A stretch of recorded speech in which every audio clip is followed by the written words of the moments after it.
I just realized I was on mute. Good afternoon. Welcome, everybody. Let's get started. Good afternoon, and welcome to the third VPRA and VRE Community Advisory Group meeting with a focus on Arlington and Alexandria. As a reminder, our community advisory groups are designed to maintain ongoing coordination and communication with leaders in our project areas. This includes residential groups, business groups, regional organizations, advocacy groups, elected officials and staffers, and others. And we meet virtually on a quarterly basis for project updates and to hear your thoughts. Today's agenda, we can go ahead to the next slide. Today's agenda will cover all of our VPRA and VRE projects in Arlington and Alexandria, including Longbridge, Alexandria 4th Track, Crystal City Station, Alexandria Station, and the King and Commonwealth Bridges. We will also share updates on the latest Amtrak and VRE service changes associated with Longbridge project construction. So let's start by introducing our team that's presenting today. Next slide, please. Let's start in the upper left and go across the top and then across the bottom. Naomi? Good afternoon. My name is Naomi Klein. I am the Permitting and Stakeholder Manager for the Longbridge project.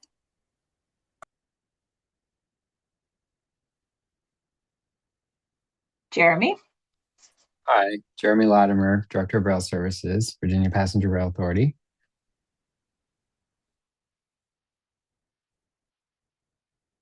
Brian?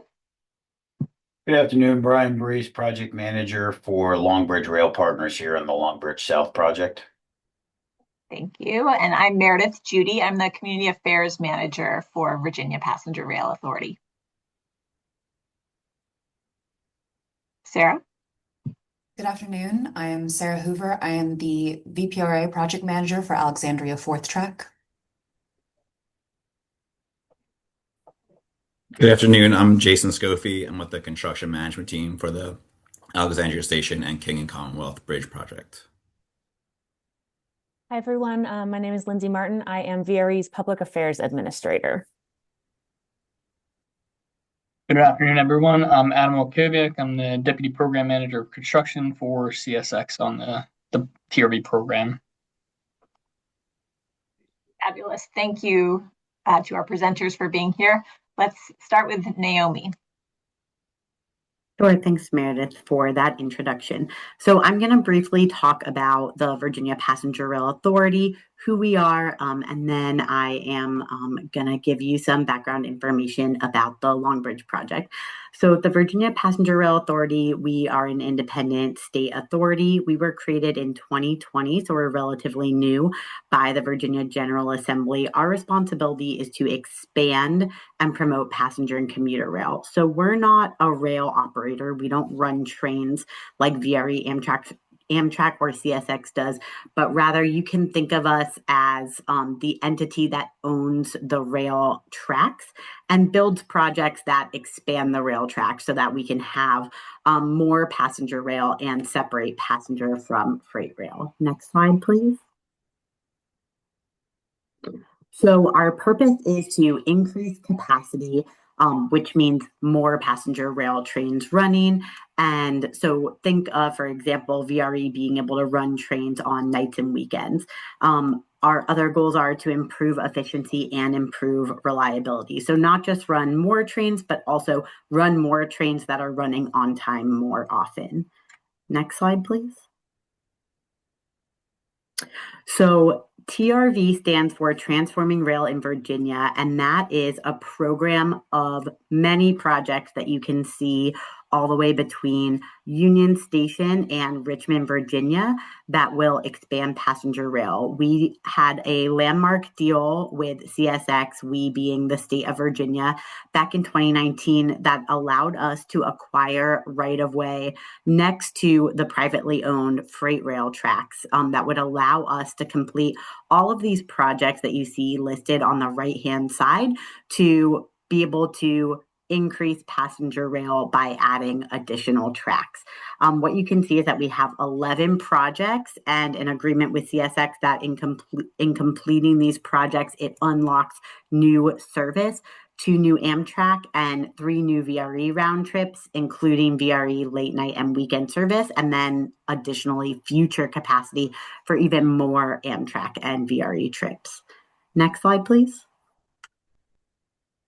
So the economic impacts of transforming rail in Virginia. We are adding nearly 30,000 jobs during construction and hundreds of jobs in the operations of these new tracks post-construction. That means billions of dollars that are paid to workers through the construction and operation of these projects, and millions of dollars that will be put back into the economy, promoting, future spending and building up the U.S. economy. Next slide, please.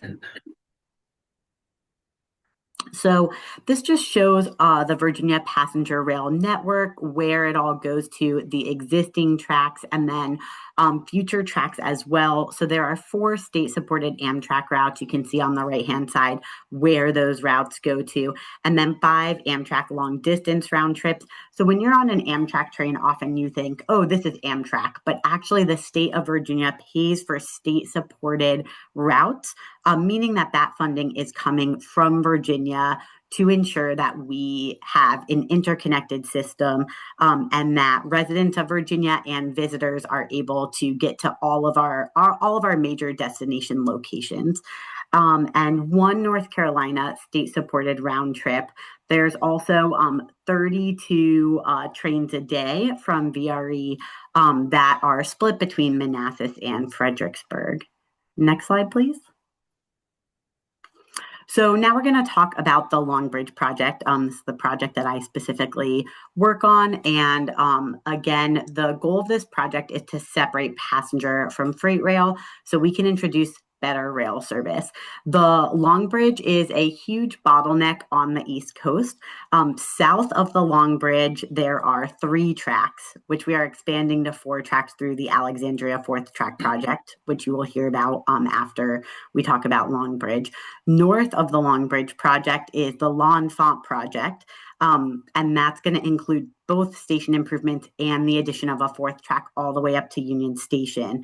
And then when you get to Union Station, it's 4 tracks all the way up the Northeast corridor. But right here where the Long Bridge project spans the Potomac River, it's only 2 tracks. So what that means is all of the freight, all of the Amtrak passenger rail and the VRE passenger rail have to cross on this 2-track bridge. So you end up with a huge bottleneck here where, if you're getting your orange juice from Florida and it's coming up the East Coast, it has to go across this 2-track bridge and compete with all these other types of rail. So the existing Long Bridge is owned by CSX. It will continue to be owned and maintained by CSX. And then VPRA, the Virginia Passenger Rail Authority, will be building a new 2-track bridge next to the existing 2-track bridge. So we will be doubling that rail capacity. So you'll have a 4-track corridor from Alexandria, Virginia, about 6 miles away, all the way up the Northeast corridor, including at Union Station.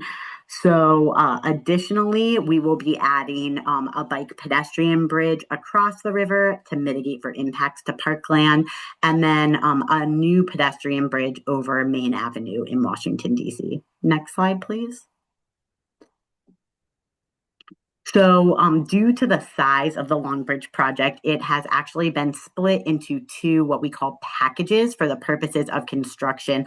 That just means that there are 2 different contractors that are going to be building the project. There is a south package, which you can see here in purple. That includes everything in Virginia, starting just south of the Long Bridge Aquatic Center, spanning over the George Washington Memorial Parkway and the Mount Vernon Trail, and then the construction of the bridge over the Potomac River, ending at the abutment in East Potomac Park, right where it meets the riverside. And then it also includes the construction of the bike pedestrian bridge over the Potomac River. That bike pedestrian bridge connects connects Longbridge Park and the Mount Vernon Trail on the Virginia side with the bike lanes in East Potomac Park on the DC side. And we're here today to talk about the purple portion, but the North package constructs everything in DC, basically starting at that same abutment at East Potomac Park on the riverside, going over I-395, over Ohio Drive, the Washington Channel, over Main Avenue, through the Maryland Avenue overbuild, which you can see all those buildings on the right-hand side, and then up just south of L'Enfant Plaza. The south package in purple is a design build, and the north was a progressive design build model. Both are estimated to start full construction in the middle of this year. The north package is already engaged in some construction and pre-construction activities in the Washington Channel. And the south package, you may have seen us out in the water. We're doing some geotechnical exploration work. And then we're also building bulkheads that will allow us to access the water. And I believe Brian from Longbridge Rail Partners will be talking more about those construction efforts. Next slide, please. Okay, and I think now I am handing it over to Brian to talk about the construction activities in the Potomac River. Thank you, Naomi. Again, my name is Brian Brees. I'm the project manager for Longbridge Rail Partners here on the South Project.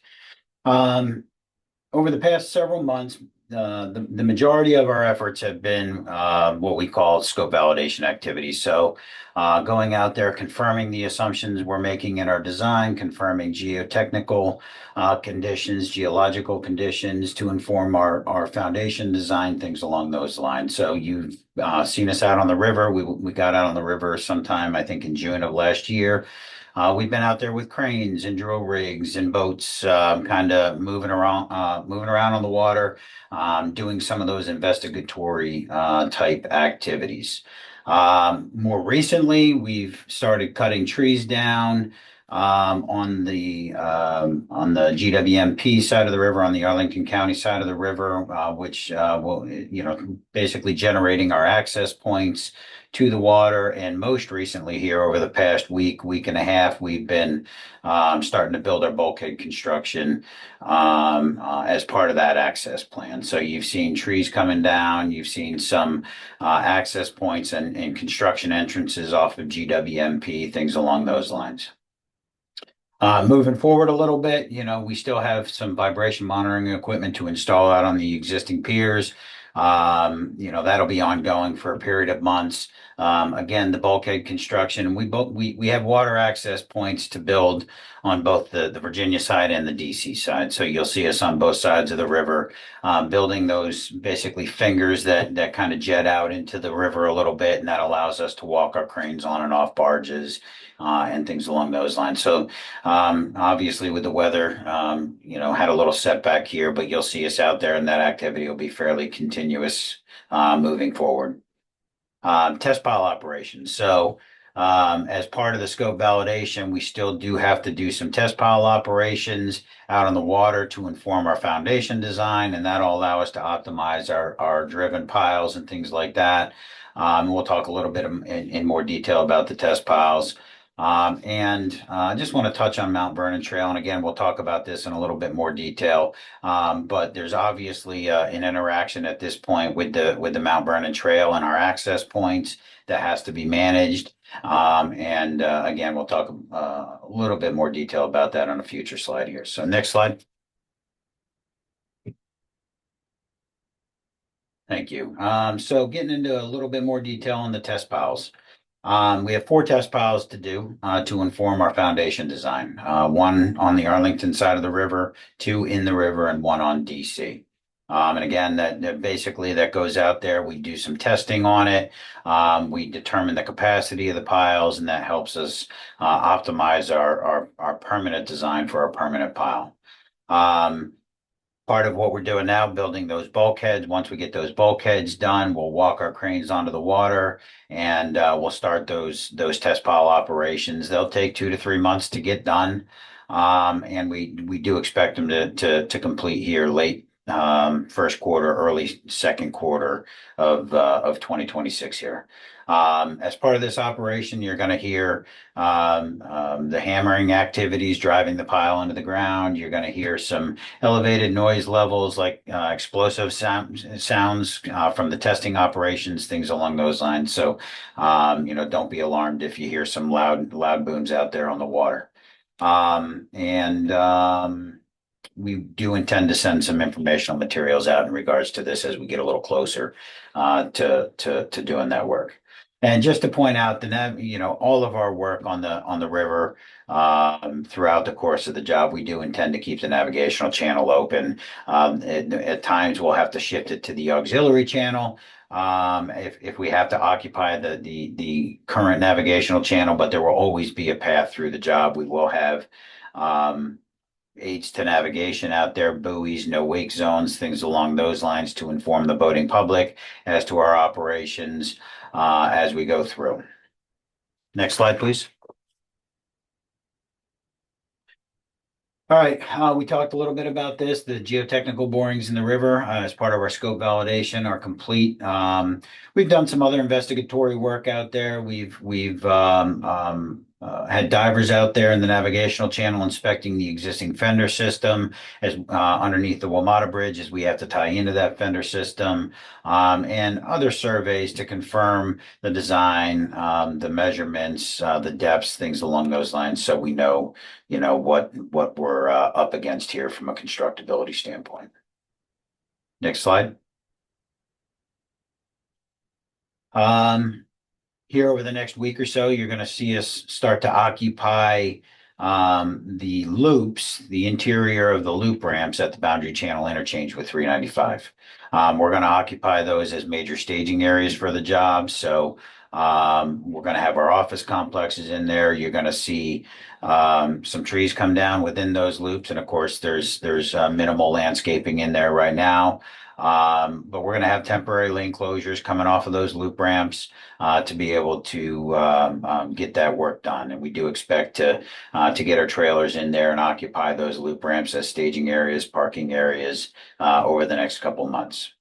We'll also be beginning to build access from the 395 ramp down along the Aquatic Center in between the ramp to GWMP southbound and the Aquatic Center. We're going to build an access road to the job down along there. So we'll be clearing trees to facilitate that access in between the GWMP and the Aquatic Center.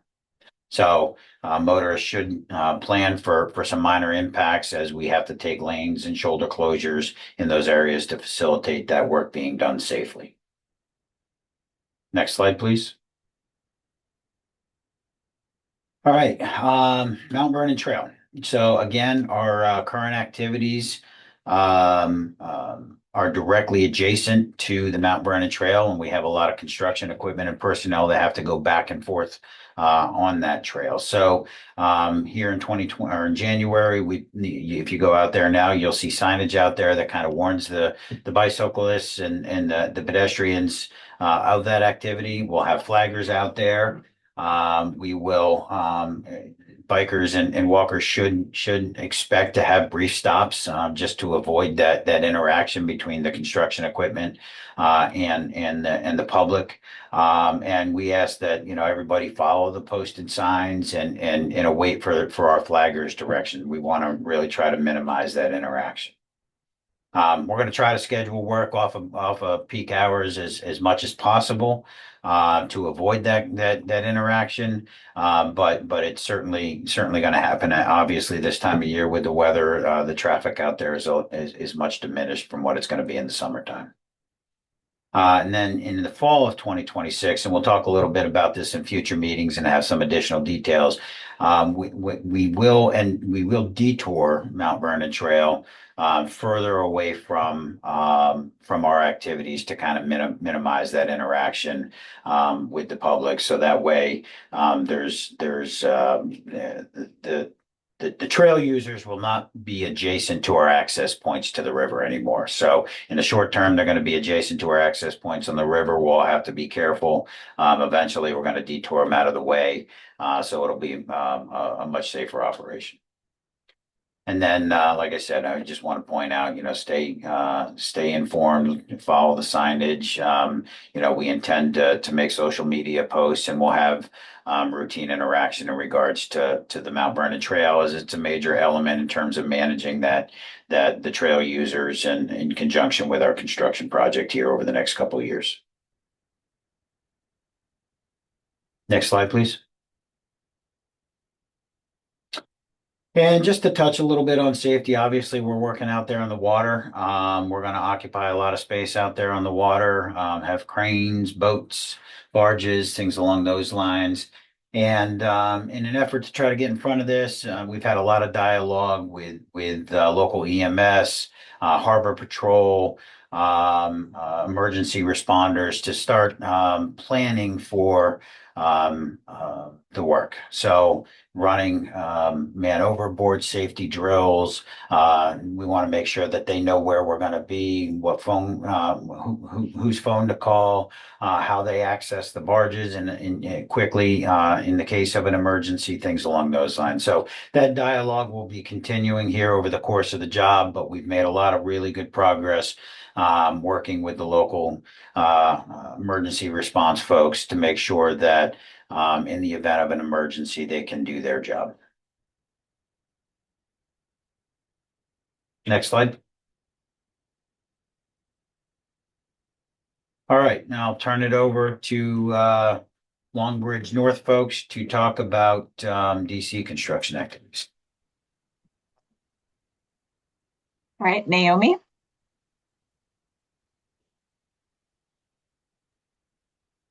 Yep, this one is for me. Thank you, Brian. So there is work ongoing on Main Avenue that includes utility relocations. We are beginning construction on crash walls and support walls for the rail structures themselves, really just like early excavation work. On the Washington Channel, they are beginning to build a trestle across the channel. And from that trestle, they will be able to construct the rail bridge. A lot of that construction will be occurring from the Washington Marina, which Amtrak is working right now to get us the rights to access that marina. The Washington Channel will be a no wake zone. Most people are going, as far as boaters, are going through the Potomac River rather than through the Washington Channel because it is very narrow and shallow. There will be some periodic lane closures on Ohio Drive Southwest for deliveries, and we are clearing trees and brush. The other main access point for rail bridge construction on the Long Bridge North project is from East Potomac Park. And the two parking lots there that are closest to the Potomac River are going to be used for construction, staging, and equipment.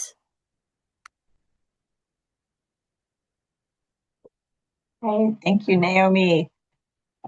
Public outreach activities continue for the Long Bridge project throughout this winter. Some highlights include the digital display at the Long Bridge Aquatics and Fitness Center, which you can see here on the slide. We introduced that to you at the last CAG meeting. We continue to update it with the latest information. Also, earlier this month, we mailed 21,000 postcards to residents of DC and Arlington that may be experiencing impacts related to the Long Bridge project, making sure everyone's informed, trying to reach out to the community in different ways. We have a newsletter coming out in early February for the Long Bridge project, and on February 13th, we're hosting a winter bike to work day event in Gravelly Point, so very close to the location that Brian was talking about, where we're going to be having some trail impact. We will have giveaways, hot chocolate will be there, and granola bars and other activities for people. We're partnering with National Landing Bid, Bike Arlington, and WABA. So we hope that you will come our direction if you're out on the trail anyway, or maybe you'll just decide to come out. It's a Friday afternoon from 4 to 6 and stop by to see us. We'll have display boards, and we just look forward to speaking with trail users and letting them know what they can expect. We also will have our next CAG meeting in likely April or May. We'll keep you informed. And we are planning public meetings in Arlington and DC in this spring. So more details to come. Next slide, please. These are the ways to keep in touch with us. We hope you're already following us, but if you're not, please join us on social media, on Facebook, Instagram, LinkedIn, and YouTube. And a reminder of our project hotline and our email address. We are committed to responding quickly and efficiently, so please never hesitate to reach out to us. Next slide, please. All right, I'll hand it to Sarah. Good afternoon, everyone. So I'm going to be giving you all some information on the Alexandria Fourth Track project. So just as a general overview, this is the construction of a fourth track between Longbridge Park and Business Center Drive. It's approximately 6 miles. There are several projects that are under that umbrella, specifically the Crystal City Station. We have what we consider the King Street area projects, which include Alexandria Station, the construction of the King Commonwealth bridges, and also some city streetscape improvements that are currently in the planning stage, and then also Telegraph Tunnel, where there's some pedestrian mitigation improvements going on. Next slide. So the specific Alexandria Fourth Track project itself, as I mentioned, it is 6 miles. It will be adding that fourth track within the existing right-of-way between Arlington and Alexandria. The intent here is to increase rail capacity and address the bottleneck that Naomi spoke to earlier that's currently at Longbridge. That's affecting both passenger and freight trains that are traveling north because we have a situation where 5 tracks converge into 3. We currently have limited construction activities beginning the Q4 of 2025 with some new updates to give you all for what's coming up this coming quarter. Next slide.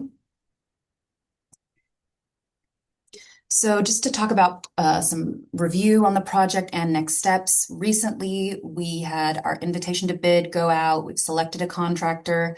There was a groundbreaking event some of you may have attended in November, and we've also executed a notice to proceed. Currently, we have turnout panels that are being delivered on site, and we're beginning to assemble them. There's also some utility work and utility relocation that's ongoing as well. Some things you all can expect to see this quarter for 2026. Both these 2 items I'm going to mention are corridor-wide, so you'll see them along the 6-mile corridor itself. We have survey going on and also the installation of erosion and sediment controls. We'll also, specifically at Slater's Lane, begin to have ground preparation or civil work that will begin for that work. So you might see some excavation and other items like that, some sub-ballast installation, etc. Next slide.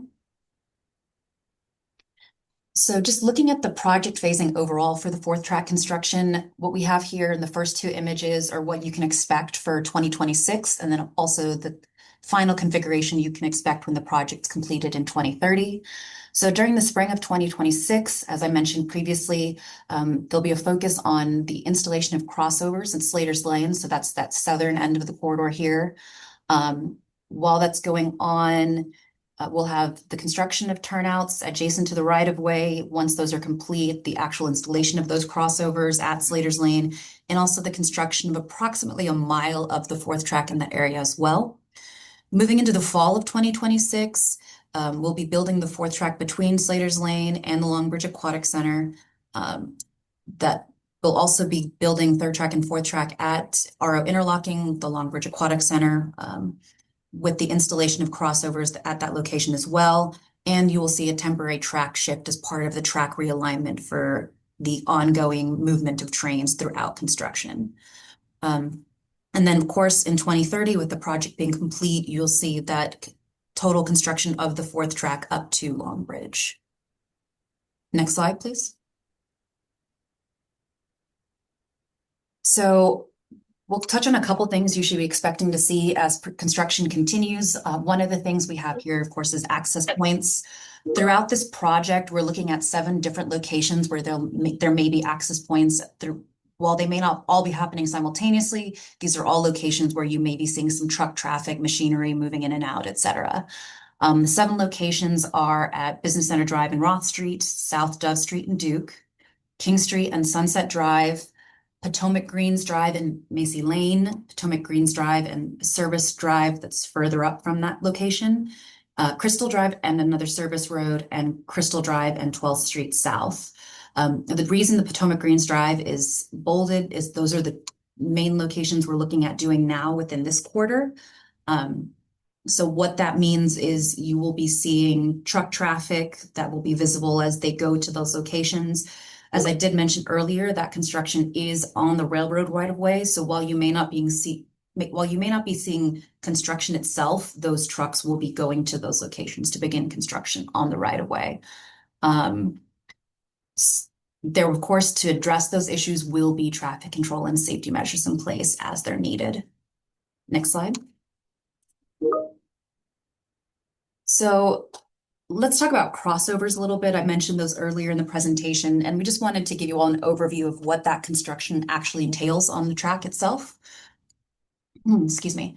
So what crossovers are, for those of you that are not familiar, is they're made up of two turnouts or where the two tracks divide. So if you have a single track, it splits into another one, that divide, and that location is called the turnout. This allows trains to move from one lane or one main line to another.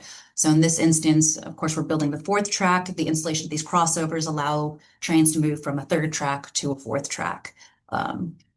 The construction of these crossovers will allow us to shift trains around all the construction that's going on. So if we have slow orders or work zones or any disabled equipment, even with all those in place, the crossover installations will allow the trains to continue moving. That's something that's been key to our phasing on the fourth track, is the intent to have two main lines open at all times. So we're trying to minimize any service interruptions that could occur. And that's what these crossovers will allow for us. They provide an alternate route for dispatchers to run these trains. They also allow for, in the long term, asset longevity, because we now don't have to run every single train over a single track. That can now be distributed among the different main lines that are in place. And it just allows the dispatchers overall to balance the traffic load to allow for more consistent running time for the trains themselves. Next slide. So now that we've talked about the crossovers, we're going to speak to the two locations where they are being installed. The first one, as I mentioned earlier, in 2026, or the spring of 2026, is at Slater's Lane. This particular location is just north of Alexandria Station, and it's an issue where we have dwell times at the station for passenger trains that create spacing challenges for trains that are running around it, for the passenger trains themselves. So the intent here is to create a safe way for dispatchers to reorganize the trains while crews also stage and shift the trains accordingly between Slater's and Aquatic Center overall. What this means for the operation of the trains, it means the reordering of trains between Alexandria and Longbridge. It'll allow for the improvement of the flow of traffic and for the through service from DC to Crystal City by giving more options for dispatchers to use for the trains to move throughout the locations. What does this mean for the community? Near term, as I mentioned before, all this construction will be within the existing railroad right of way, but you will of course be seeing that construction. From a long-term perspective, what this does help here is, for some of you that are near the tracks, you may have seen this bunching that occurs where all these tracks or these trains stack up where they're waiting to move because there's not enough room. This crossover installation and this overall fourth track will allow for that stop and go movement to hopefully be minimized, because we're giving them more options to continue train movement consistently. Next slide, please. So the other location we're installing crossovers is the Aquatic Center just south of Longbridge. That, of course, is happening in the fall. Why is this important? This is where we have that choke point where the three tracks go across the bridge. And this will hopefully, with the construction of a fourth track, help to minimize service disruptions from the Crystal City Station improvements that are happening, because the installation of the crossovers allow for the train movements to continue. What does this mean for operations? As I mentioned, it allows for that constant train movement through the construction period. It also reduces the need to merge trains back and forth and to hopefully alleviate some of the compression of train traffic that you see just south of Longbridge. What does this mean for the community overall? In this particular area, near term, you will see some heavy equipment, material deliveries, and also staging onto the rail right of way, but of course you'll see that traffic movement. And then for the long term, similar to what we have with Slater's Lane, there'll be more consistent, predictable train operations. And you'll hopefully be seeing fewer backups south of the river, especially once Long Bridge is completed as well. We'll have that through track opportunity. Next slide, please. And then just the last piece for Alexandria fourth track. Here's just a general project timeline overall. We've already completed our 100% design. That was in 2023. We've completed our permitting in Q1 of 2025. The property acquisition was completed in Q3 of 2025. And now we're in that construction period with the limited civil work that had begun and the utility relocation that had begun during Q4 of 2025. And with the completion scheduled for the project to be Q1 of 2028. Okay. I think we'll be passing it over to Lindsay. Good afternoon, everyone. I'm using a different headset today. Can somebody just give me a thumbs up if you can hear me okay? Awesome. All right, so with that out of the way, first want to start off with an aerial view. If you've been to a few of these meetings before, you've likely seen this, but just as a refresher, in the pink here is where we'll construct the new Crystal City platform. It's about a quarter-mile south of the existing VRE platform at Crystal City. So the great thing about this is that it is a central platform, which means that we can board on either side, utilizing 2 tracks to make operations go a little bit more smoother. It will also accommodate 8-car trains so that we can open up all doors and offload everybody, saving a good amount of time during that process as well. If in the green here, we have our pedestrian improvements. To the north side, we've got a pedestrian underpass and ramp. And then on the south side, towards the left of that photo, we've got the pedestrian bridge and stair and elevator platform, elevator tower, I should say. Next slide, please. All right, so I've touched a little bit on the last slide about this, but the station will be, we'll have an island platform able to accommodate 8-car train sets. As I've said, the longer platforms allow for all train car doors to open, improving operational efficiency. And we've also got some enhanced intermodal transit connectivity planned for the station. So the north entrance will reduce distance to the new metro entrance, and it also includes trail connections to the Mount Vernon Trail Connector. The south entrance accommodates future pedestrian and bicycle connection and hopefully will include a connection between the station and the airport. Next slide, please. Just a quick little look at our timeline. We completed 90% design in March of 2025. We anticipate 100% design this quarter of 2026. And then construction is anticipated to begin Q1 of 2027, just about a year from now, and last through Q1 of 2029. I will turn it over to my friend at GFT, Jason Scofie, but we have technical staff on, happy to answer questions about either the Alexandria station, as you'll hear more from Jason about, or Crystal City when we open it up to questions. Thanks, everyone.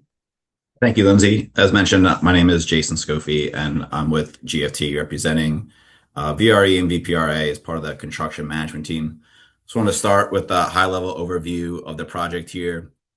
Historically, this was 2 separate projects that we combined them together for construction efficiencies and to minimize the impacts. As you can see in green are the King Street and Commonwealth rail bridges. They are over 100 years old and are ready to be replaced. And then over at the station, you'll see where we're going to lengthen the platforms.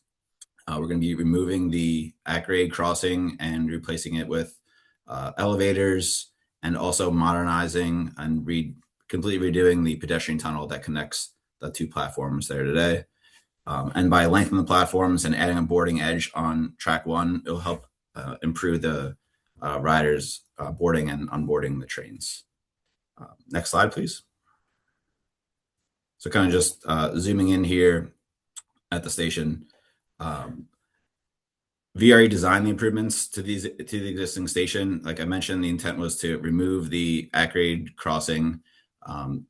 We were able to improve the track and platform interface. We're actually going to be raising the platform several inches, and the idea that we can eliminate the need of the step boxes. Obviously, they're kind of cumbersome to align with the doors each time, and that wastes time for people boarding and unboarding the train. So by removing those, the people can board the train quicker and get off quicker as well.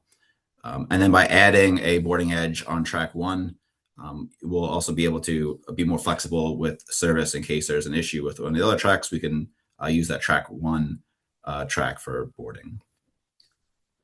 Next slide, please. As far as the bridges go, as many of you know, the top one there is the Commonwealth Avenue Bridge, and the bottom one is the King Street Bridge.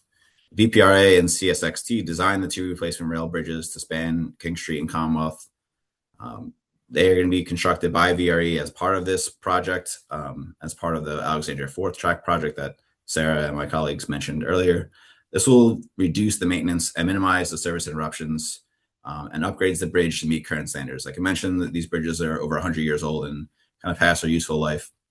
And so, as you can see, it's illustrated there. We're going to be widening the bridges as well, and also making the clearance greater. And so that'll enhance the safety for pedestrians and motorists that are traveling underneath the bridges. There's a separate project that the city of Alexandria is undertaking, and that is the streetscape improvements for the pedestrians and motorists under there, like to incorporate additional lanes or bicycle lanes. As many of you know that do travel there, especially on Commonwealth, it's very tight for pedestrians and bicyclists. And so by being able to widen that, we'll provide more space for everyone that travels through the area. Next slide, please. Here's the overall schedule. We've completed the design and completed the permitting. We're just wrapping up property acquisition now, and we're getting into my favorite part of the project, which is the construction phase.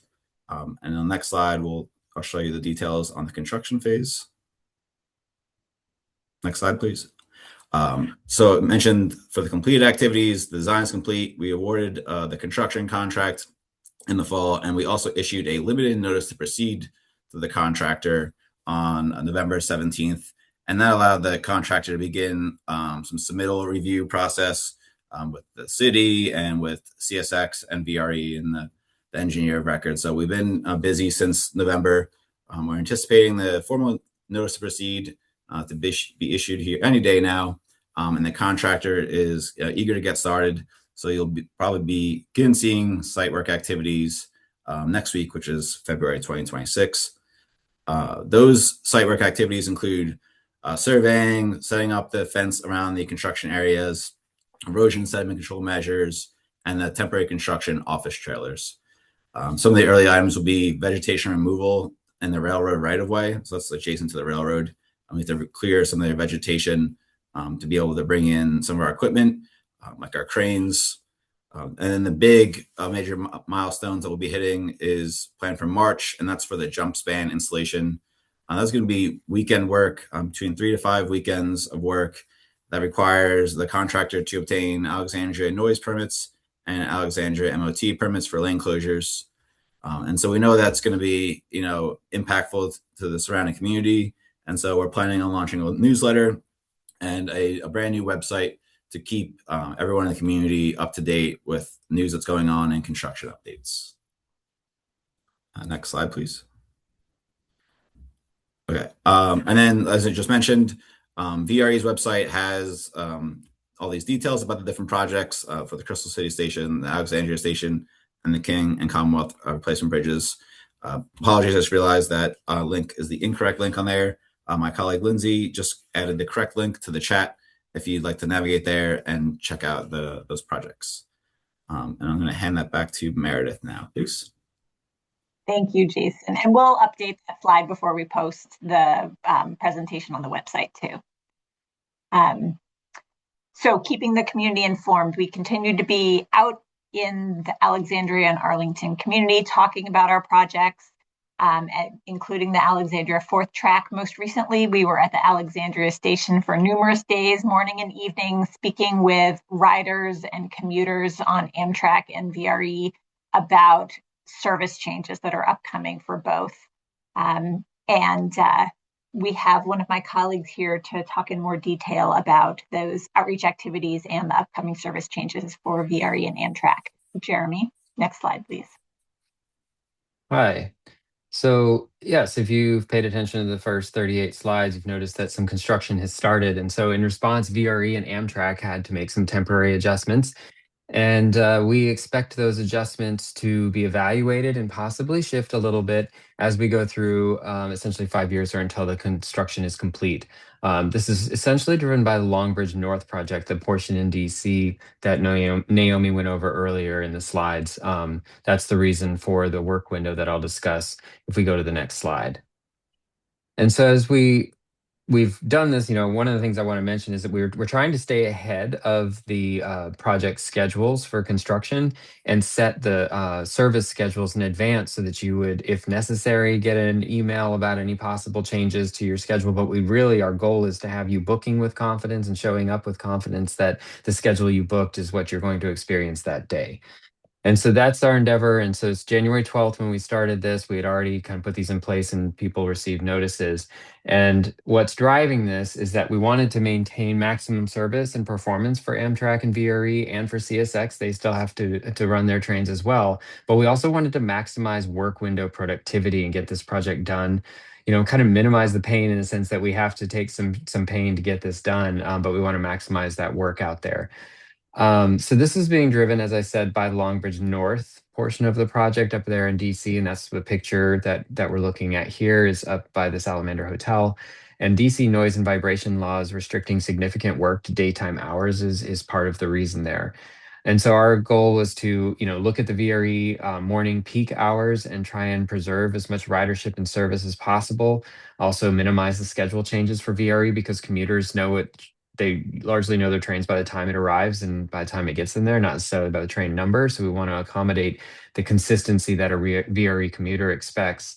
But we've also had to adjust Amtrak Northeast Corridor service and long distance services. And this is largely because the trains that are going through this area of Northern Virginia and into DC is actually train service that goes as far north as Boston, goes all the way down to New Orleans, it goes to Florida, it goes to Chicago. So truly east of the Mississippi, all the train services are experiencing some change because of this one project. So we've adjusted Amtrak services. We did have to truncate some services in Virginia temporarily and put in some bus services. And so we'll continue to evaluate that. And you can see at the bottom of the screen there's the times that we're having to work through the day to try and minimize any trains going through during that time to give Long Bridge the time they need to access the tracks. We can go to the next slide. So as Meredith mentioned, there's been a lot of outreach. There's been multiple ways of doing outreach, but these are just some examples of kind of the push right before we went into the changes on January 12th, where we were handing out these cards to passengers. I think VRE also left them in seats, and we were at stations with tables offering coffee so people come up and talk to us, but also just going around and handing them out to folks. And they have QR codes on them that take you to a website that we can keep up to date as any services change throughout the life of the project. So our intent was to give people that notice and send them to a location where we keep information up to date. And so now we've shifted from that initial push to putting some posters in stations. We also make sure that people get notifications in pre-trip emails or through the VRE app. And there's a coordination effort between agencies to ensure that we continue to keep customers informed. Meredith? Sorry, Linda.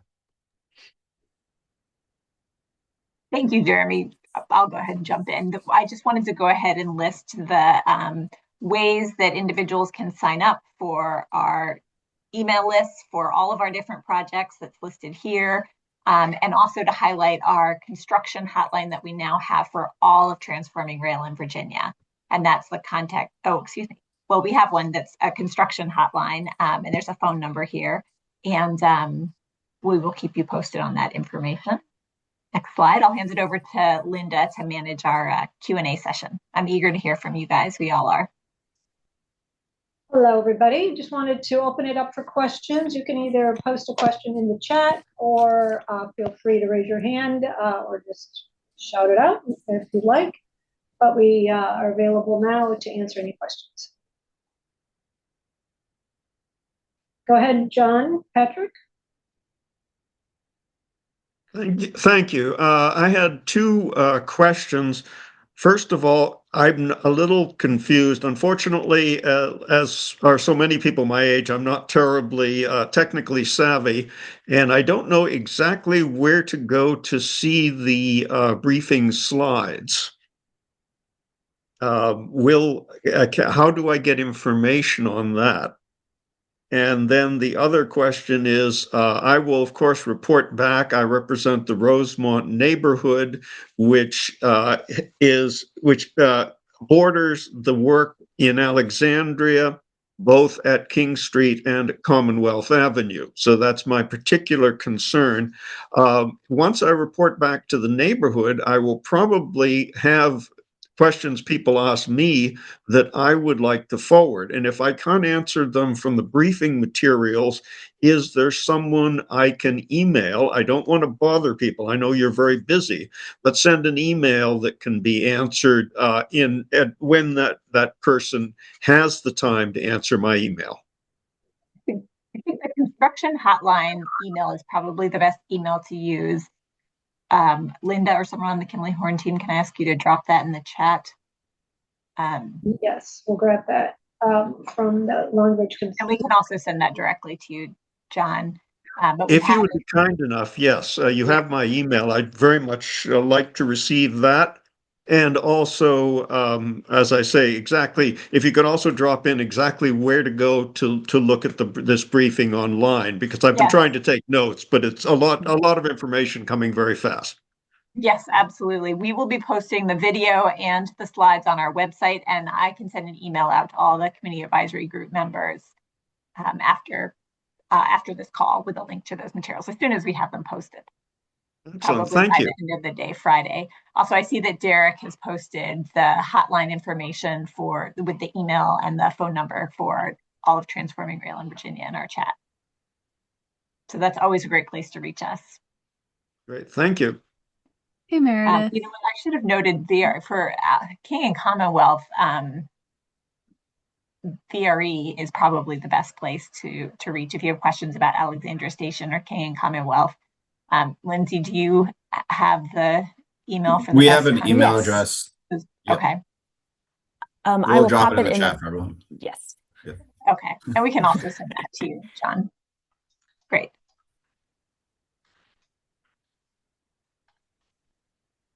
Okay, we have another question from Steve Mass. If I'm pronouncing that correctly, Mass? Yes, you're correct. That's correct.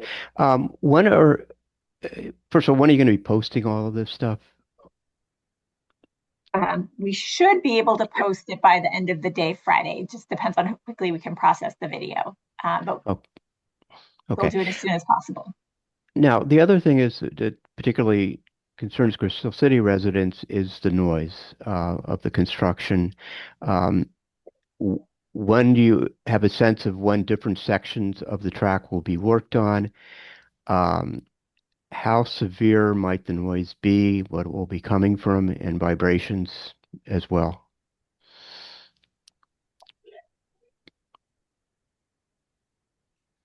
So in regards to I'm assuming that's right. So regarding the construction, I'm assuming that area is probably close to the aquatic center and that general vicinity and that northern section, if you will. With the construction isolated to the corridor, you will be hearing some construction noise, but it's not dissimilar from the noise you would see for those of you that are familiar with the large work gangs that go through the corridor working with the same amount of equipment and things going on. It's of course great. It's on a greater scale than basic maintenance, but it is somewhat similar to some of the large production work you've probably seen on that track.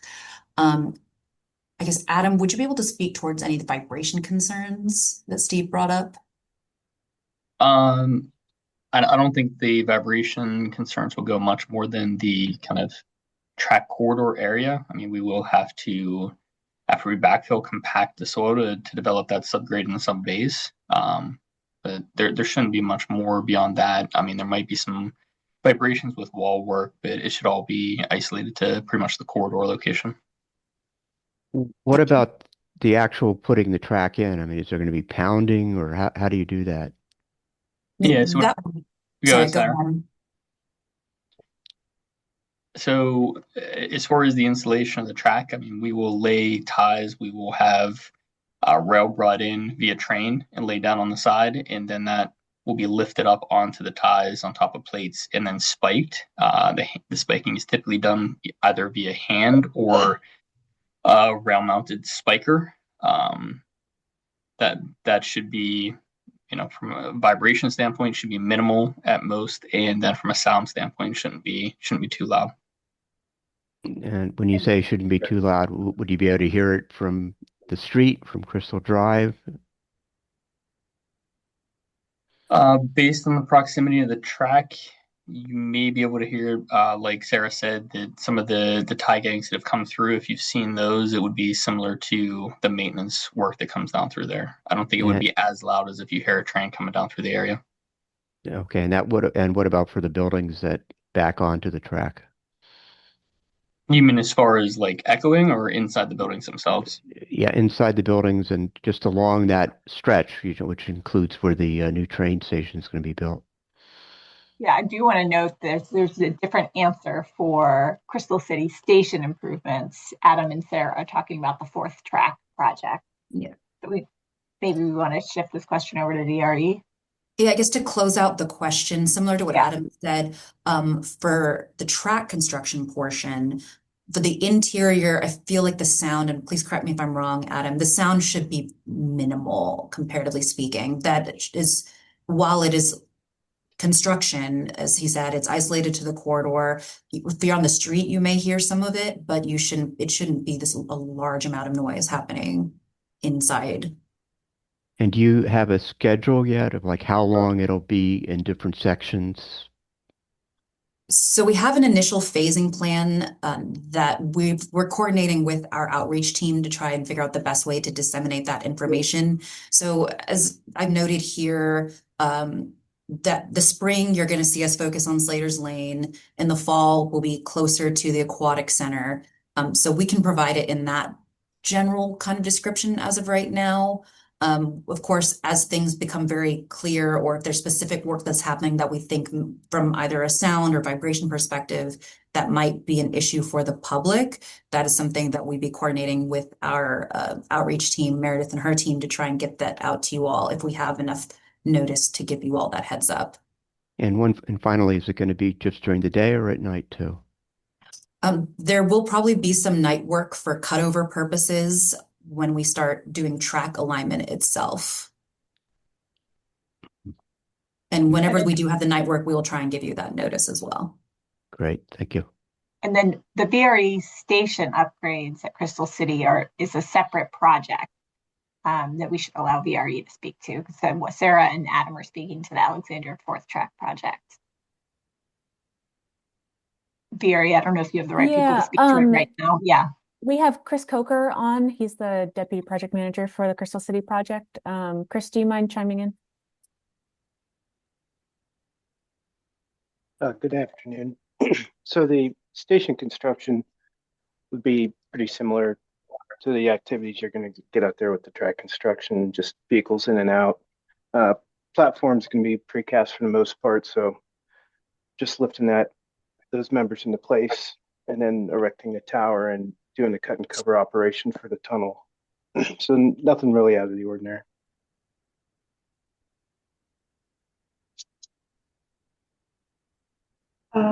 I think if we're done with that question, we have a comment or a question from Claudia. Did you still want to ask your question, Claudia? Oh, thanks so much. I dropped it in the chat. First, thank you for having a section dedicated to traffic impacts, as that's something that I think a lot of people will be interested to know about, and that Anchor Link makes it easy to share. I guess my question for the Mount Vernon Trail activity is, should we then confidently say for trail users that there will always be activity in that area beyond just January and February? Yes, there will be a constant interaction on a daily basis for the next 4 to 5 years.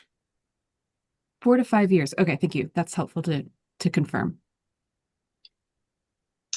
Thank you, Claudia. I have a question here from Carol Fuller. Right. You may not have seen what I put in the chat, but I commented that the Crystal Drive and 12th Street access is located in the middle of many residential buildings in Crystal City. We have a recurring problem with construction materials and vehicles being parked at that access overnight, which then requires the trains to honk their horns all night long.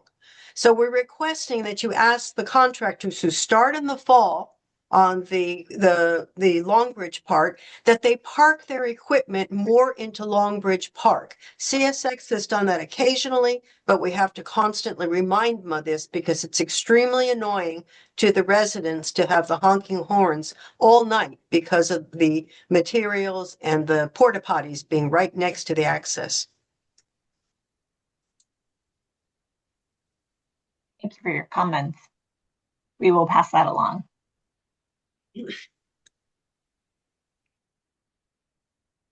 Anyone else would like a chance to ask a question or make a comment?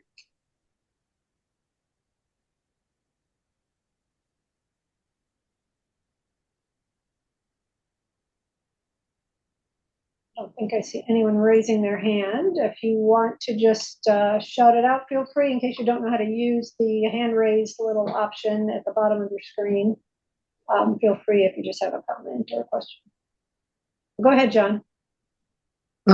Oops. Yes, can you hear me? Yes. Good. There was a mention of Sunset Drive and King Street being one of the near one of the staging areas that will see traffic. Am I right in assuming that also includes Commonwealth Avenue? Because it seems Commonwealth Avenue actually has the best access there to the roadbed. It's the area, this is Jason Scofie here. The area the contractor will be using is between King and Commonwealth. It's just west of the railroad tracks now. It's the area that they've used in the past for construction access as well. Got it. Thank you. Yep. And then just the other parts that the contract will be using are on the south side of King Street, like adjacent to the station, in order to put in the elevators as well. Of course. Yes. Thank you. No problem.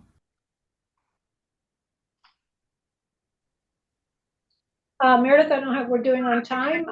Is this our last call for comments or questions? Yeah, we're at 1:33, but if there's any other pressing questions, we can answer. Okay.